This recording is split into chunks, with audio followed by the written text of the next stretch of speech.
Hi friends, welcome to மல்லி promo. இன்றைக்கி நம்ம மல்லி சீரியலில் என்ன விறுவிறுப்பான விஷயம் அப்படின்னு பார்த்தீங்கன்னா, எப்படியாச்சும் இந்த கல்யாணத்தை தடுத்து நிறுத்தியே ஆகணும் அப்படின்றதுக்காக கஷ்டப்பட்டு ஒசூர்லாம் போனாங்க. ஒசூர் போயும் நம்ம மல்லி எவ்வளோ கஷ்டப்பட்டாங்க. ஆனால் எந்த ஒரு பலனுமே அவங்களுக்கு கிடைக்கவே இல்லை. கடைசியாக வேறு வழியே இல்லாமல் இதுக்கு ஒரு முற்றுப்புள்ளி வைக்கணும் அப்படின்னா அது எல்லாமே ரகு கையில் தான் இருக்குது. நம்ம ரகுவை கண்டுபிடிச்சா மட்டும்தான் இது எல்லாத்துக்கும் ஒரு தீர்வு கிடைக்கும் அப்படின்னு சொல்லிட்டு இப்போ மல்லியும் மனோகரன் பிளான் பண்ணிட்டாங்க. எப்படி அப்படின்னு பார்த்தீங்கன்னா, நம்ம மல்லி அந்த நம்பர் வச்சிருந்தாங்க இல்லையா, அந்த வண்டியோட நம்பர். அதனாலவே அதை வச்சு கண்டுபிடிச்சே ஆகணும்னா இதுக்கு எல்லாத்துக்கும் தீர்வு அந்த ரகு மட்டும்தான் அப்படின்ற மாதிரி சொல்லி, ஆமாம் மல்லி, நமக்கு இன்னும் ஒரே ஒரு நாள் தான் இருக்குது. அந்த ஒரு நாளுக்குள்ளேயே எப்படியாச்சும் அவனை கண்டுபிடிச்சே ஆகணும் அப்படின்ட்டு அந்த வண்டி நம்பரை வச்சு மனோகரன் தெரிஞ்ச ஆள் மூலியமாக இந்த அட்ரஸ் தான் அப்படின்ற மாதிரி கண்டுபிடிச்சிட்டாங்க. அங்கே ஒரு பக்கம் இவங்க தீவிரமாக தேடிட்டு இருக்கு. இங்கே விஜய் வேற வசமாக விஜய் கிட்ட நம்ம மல்லியும் மனோகரனும் மாட்டிக்கிட்டாங்க. என்னன்னா விஜய் இப்போ விஜய் ஃபோனுக்கு ஒரு ஃபோட்டோ வருது. மல்லியும் மனோகரனும் ஒசூரில் ஒரு ஹோட்டல் உட்காந்து சாப்பிட்டுட்டு இருக்க மாதிரி. இதை பார்த்ததுமே விஜய் கோவத்தில் இருக்காருன்னு மல்லிக்கு தெரிஞ்சிருச்சு. விஜய்க்கு கோவமாக தான் இருக்காருன்னு. இருந்தாலுமே இப்போ நம்மளுக்கு விஜய் முக்கியம் கிடையாது. இப்போ நமக்கு சுடரும் ரகு தான் முக்கியம் அப்படின்னு சொல்லிட்டு நம்ம மல்லி தேடி போனாங்க அப்படின்னா அவனை எப்படியாச்சும் வாட்ச் பண்ணியே ஆகணும் அப்படின்றதுக்கு அந்த பின் நம்பர், அதாவது டிஎன் போட்டு இருக்குள்ள நம்பரை வச்சு, போர்டு நம்பரை வச்சு பின்னாடி போயிட்டு வீடு அட்ரஸ்லாம் கண்டுபிடிச்சிட்டாங்க.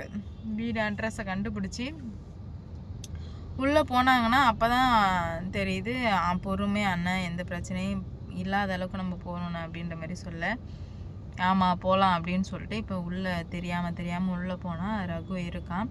ரகு அவங்க டீமோட பேசிகிட்டு இருக்கிறத மல்லியும் மனோகரன் வாட்ச் பண்ணிடுறாங்க. மல்லி சொல்கிறாங்க, இங்கே இவ்வளோ பேர் இருக்காங்களே, எப்படின்னா இவன் ரகுவாக இருப்பான் அப்படின்ற மாதிரி சொல்ல, இதில் யார் ஹெட்டோ அவனை தான் கண்டிப்பாக ரகுவாக இருக்கணும் அப்படின்ற மாதிரி சொல்ல, அதுக்கேற்ற மாதிரி அவங்க டீம் மெம்பர்கிட்ட பேசிகிட்டு இருக்கான். இந்த மாதிரி நாளைக்கு ஒரு 2 நாளைக்கு நீங்கள் நான் எப்போ கூப்பிட்டாலும் ரொம்ப அலர்ட்டாக இருக்கணும், தூங்கக்கூடாது, போகக்கூடாது, கூப்பிட்ட வேகத்துக்கு உடனே வரணும் அப்படின்ற மாதிரி சொல்ல, கரெக்டாக அதில் ஒருத்தவன், ஏன்னா சுடர் அக்காவுக்கு ஆபத்தா அப்படின்ற மாதிரி கேட்க, ஆமாம் ஆபத்து வரலாம் அப்படின்றதுக்காக தான் நான் சொல்கிறேன், அதனால் கூப்பிட்ட உடனே நீங்கள் வந்துடணும் அப்படின்ற மாதிரி சொல்லிட்டாங்க. சரிண்ணா நான் வந்துடுறேன், நீங்கள் அப்படி எந்த கவலையும் படாதீங்க, நான் உடனே வந்துடுறேன் அப்படின்ற மாதிரி சொல்லி முடிச்சுட்டாங்க. சொல்லி முடிச்சதுமே மல்லிக்கு தெரிஞ்சிச்சு, அண்ணன் கண்டிப்பாக இவனாக தானே இருக்கணும் ரகு அப்படின்ற மாதிரி சொல்ல, உடனே இப்போ என்ன பண்ணுறாங்க, அவனுங்க எல்லாருமே போயிடுறானுங்க. போன வேகத்துக்கு நம்ம மல்லி போயிட்டு செம்முன்னு செம்முறாங்கட்டே, நீ தானடா ரகு, எனக்கு நல்லாவே தெரியும் அப்படின்ற மாதிரி சொல்ல, நீங்கள் இங்கே வந்திருக்க, நீ யார் அப்படின்ற மாதிரி ஃபஸ்ட்டு ஃபேஸ்லேயே தெரிஞ்சிடுச்சு. அவன் பயந்த போகுது தெரிஞ்சிடுச்சு. நான் மல்லியை தான் அவனுக்கு ஆல்ரெடி தெரியுமே. உடனே மனோகரன், மல்லி இவன் தான் கன்ஃபார்ம் ரகு அப்படின்ற மாதிரி சொல்லுவோமே, மல்லி ஒரு கட்டை எடுத்து அடின்னு அடிக்கிறாங்க. எப்படா இப்படி அடுத்தவங்க வாழ்க்கையை சீரழிக்க இந்த மாதிரி கிளம்பி இருக்கீங்க அப்படின்ற மாதிரி கேட்கும்போது, நீங்கள் யாருன்னு எனக்கு தெரில, எதுக்காக தேவையில்லாமல் என்கிட்ட பேசிட்டுறீங்கன்னு சொல்ல, ஆமாம் நாங்கள் யாருன்னு உனக்கு தெரியாது தான், இன்னும் கொஞ்ச நேரத்தில் நாங்கள் யார் என்னன்னு எல்லா டீட்டெயிலுமே தெரிஞ்சிடும் அப்படின்னு சொல்லிட்டு அடித்த வேகத்தில் வேறு வழியே எல்லாம் மாட்டிக்கிட்டு இப்போ என்னை விட்டுருங்க அப்படின்ற மாதிரி சொல்ல, உன்னை எப்படி விட முடியும், வாழ்க்கையே கெடுத்துட்டியே, இப்போ நான் என்ன பதில் சொல்கிறது, சுடர் யார், எதுக்காக அவங்க வந்திருக்கா அப்படின்ற மாதிரி கேட்க, அதெல்லாம் எனக்கு தெரியாது, நீங்கள் என்கிட்ட எதுவுமே நீங்கள் கேட்கக்கூடாது, போகக்கூடாது அப்படின்ற மாதிரி சொல்லுவோமே, கேட்கக்கூடாது போகக்கூடாதா, ஏன்டா டே எல்லாத்தையும் பண்ணிவிட்டு கேட்கக்கூடாதாமே, உனக்கு இருக்குது கச்சேரி, உன்னை எப்படி என்ன பண்ணணும்னு எனக்கு நல்லாவே தெரியும், உன்னை நான் அங்கே பார்த்துக்கிறேன் அப்படின்ற மாதிரி சொல்லுவேன். இவனுக்கு இன்னுமே பயம் வர ஆரம்பிக்குது.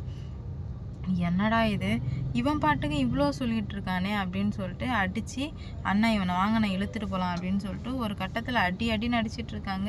அடி உதவுற அளவுக்கு கூட அண்ணன் தம்பி உதவ மாட்டாங்கன்னு சொல்லுவாங்களா, அதுக்கேற்ற மாதிரியே இப்போ அடிக்கவுமே அவனுக்கு என்ன பண்ணுறது போகிறதுன்னு சொல்லிட்டு சுத்தமாக புரியல.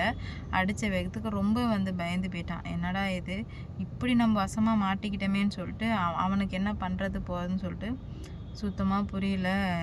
என்ன மல்லி இப்படி இவன் எதுவுமே வாயை திறக்க மாட்டானே அப்படின்ற மாதிரி கேட்கவுமே, அண்ணா இவன் வாயை திறக்க மாட்டான் தான், இவனை எப்படி அடித்து எங்கே அடித்தா எங்கே வலிக்குன்னு எனக்கு நல்லா தெரியும், இவனை கையோடு தூக்கிங்க அப்படின்ற மாதிரி சொல்லிடுறாங்க. மல்லி சொன்ன வேகத்துக்கு அவனுக்கு பயம் தாங்கலை. ஆகா நம்ம வசமாக மாட்டிக்கிட்டோமே, இப்போ எப்படி தப்பிக்க போகிறோம் அப்படின்ற மாதிரி யோசிச்சுக்கிட்டே இருக்கும்போது நம்ம மல்லி சொல்கிறாங்க, உனக்கு உனக்கு மிகப்பெரிய ஆபத்து ஒன்று காத்துட்ருக்கு. அது எல்லாத்தையுமே வந்து நான் என்ன பண்ணுறேன்னு மட்டும் பாரு அப்படின்ற மாதிரி மல்லி வேறு லெவலில் பேசினாங்க. சும்மா சொல்லக்கூடாது. மல்லி பேசின பேச்சை கேட்டு மிரண்டே போயிட்டாங்க. இப்போ தான் வந்துட்டு ரகு சரி நான் உண்மையெல்லாம் சொல்லிடுறேன்னு சொல்லிட்டு இப்போ ரகு அடித்து தரன்னு இழுத்துட்டு போகிறாங்க. ஏன்னா வந்து அடி உதவுற அளவுக்கு அண்ணன் தம்பிக்கு உதவ மாட்டேன்னு சொல்லுவாங்கள்ல. தரன்னு இழுத்துட்டு போய் இப்போ பேங்க்கில் நிறுத்திருக்காங்க. அவங்களுக்கு சுத்தமாக புரியல, என்னடா இது, எதுக்காக வந்து ரகுவை பார்த்ததுமே சுடருக்கு படப்படன்னு ஆயிடுச்சு. உண்மையை சொல்லு, இவ யார் அப்படின்ற மாதிரி கேட்க யாருன்னே தெரியாது அப்படின்ற மாதிரி சொல்லுவேன். மறுபடியும் மல்லிக்கு தானே கெட்ட பேர். மல்லி வந்துட்டு என்ன பண்ணாலும் சரி, எது பண்ணாலும் தப்பாகவே போயிட்டுருக்குல்ல, அப்போ இதுவும் வந்து தப்பாக தான் போகும் அப்படின்ற எண்ணத்துலேயே வந்து சொல்லவும், உன்னை இப்படிலாம் அடித்தா நீ வந்து சரிப்பட்டு வரமாட்ட, உன்னை எப்படி கேட்கணுமோ அந்த விதத்தில் நான் கேட்டுக்கிறேன் அப்படின்ற மாதிரி மல்லி சொல்லி முடிக்கிறாங்க. அவனுக்கு பயம் தாங்க முடியல. ஆகா, நம்ம மிகப்பெரிய ஒரு பிரச்சனையில் மாட்டிக்கிட்டோம் அப்படின்னு சொல்லுமே விஜய் வரட்டும் அப்படின்ற மாதிரி சொல்ல, இவன் தான் வந்து மாற்றி பேசிகிட்டு இருக்கானே. அதனாலே வந்து என்ன பண்ணுறதுன்னு சொல்லிட்டு சுத்தமாக புரியல.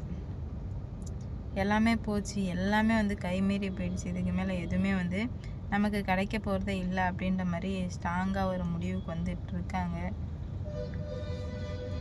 என்ன நடக்க போகுது, எந்த மாதிரிலாம் வந்து கொண்டு வர போகிறாங்க அப்படின்னு சொல்லிட்டு வெயிட் பண்ணி பார்க்கலாம்.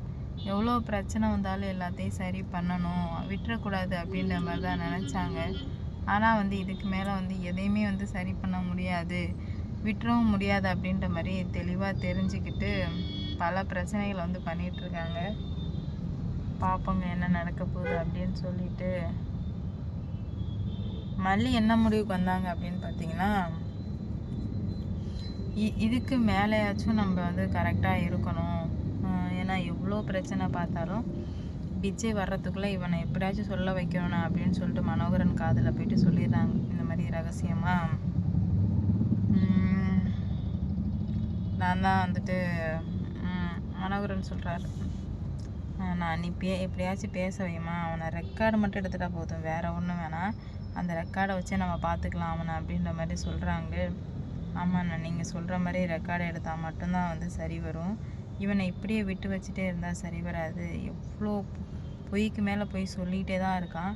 இதுக்கு ஒரு முடிவே இல்லாமல் போயிட்டுருக்கு. அதனால் நம்ம இவனை விட்டு வைக்கிறது ரொம்பவே வந்து தப்பு அப்படின்ற மாதிரி பேச ஆரம்பிக்கிறாங்க. என்ன நடக்க போகுது அப்படின்னு சொல்லிட்டு வெயிட் பண்ணி பார்க்கலாம்.